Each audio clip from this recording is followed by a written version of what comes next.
নেইমারের দুশ্চিন্তা যেন আরও বাড়ছে। ব্রাজিলের বিশ্বকাপ দলে জায়গা হারানোর সংখ্যা গভীর হচ্ছে আরও বেশি। দলটির নয়া কোচ কার্লো আনচেলোত্তি ও দলের অন্যতম তারকা ফুটবলার নেইমারের মূল দলে জায়গা পাওয়া নিয়ে বিভিন্ন মাধ্যমে একাধিক মন্তব্য চিন্তার ভাঁজ ফেলছে সমর্থকদের কপালে। আনচেলোত্তি জানিয়ে দিয়েছেন ৮০ ভাগ ফিট থাকলেও ব্রাজিল দলে নেইমারের জায়গা নেই। ২০২৩ সালের অক্টোবরে হাঁটুতে গুরুতর চোট পাওয়ার পর আর ব্রাজিলের জার্সি গায়ে মাঠে নামেননি নেইমার। দীর্ঘদিন মাঠের বাইরে থাকার কারণে তার আন্তর্জাতিক ক্যারিয়ার নিয়ে শঙ্কা তৈরি হয়েছে ভক্তদের মনে। সর্বশেষ ব্রাজিল দলের প্রাথমিক তালিকায় তার নাম থাকলেও ইনজুরি নিয়ে নানান নাটকের কারণে জায়গা হয়নি মূল দলে।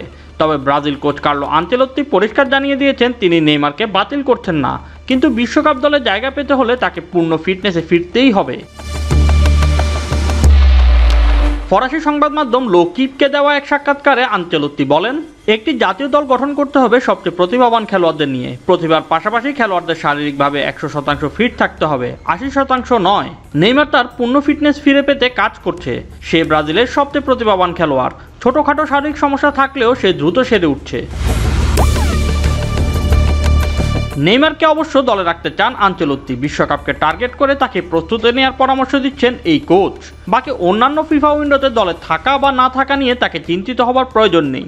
আনচেলোত্তি বলেন, নেইমারের লক্ষ্য হওয়া উচিত আগামী জুনে অনুষ্ঠিতব্য বিশ্বকাপের জন্য প্রস্তুত হওয়া। এ বছরের অক্টোবর নভেম্বর বা আগামী মার্চে দলে থাকা না থাকা তার জন্য ততটা গুরুত্বপূর্ণ নয়। সব মিলিয়ে স্পষ্ট যে নেইমারের সামনে এখন একটাই পথ, পূর্ণ ফিটনেসে ফেরা। তাহলেই কেবল আবারও বিশ্বমঞ্চে ব্রাজিলের হয়ে দেখা যেতে পারে তাকে। Shoaib Shams, BD sports time.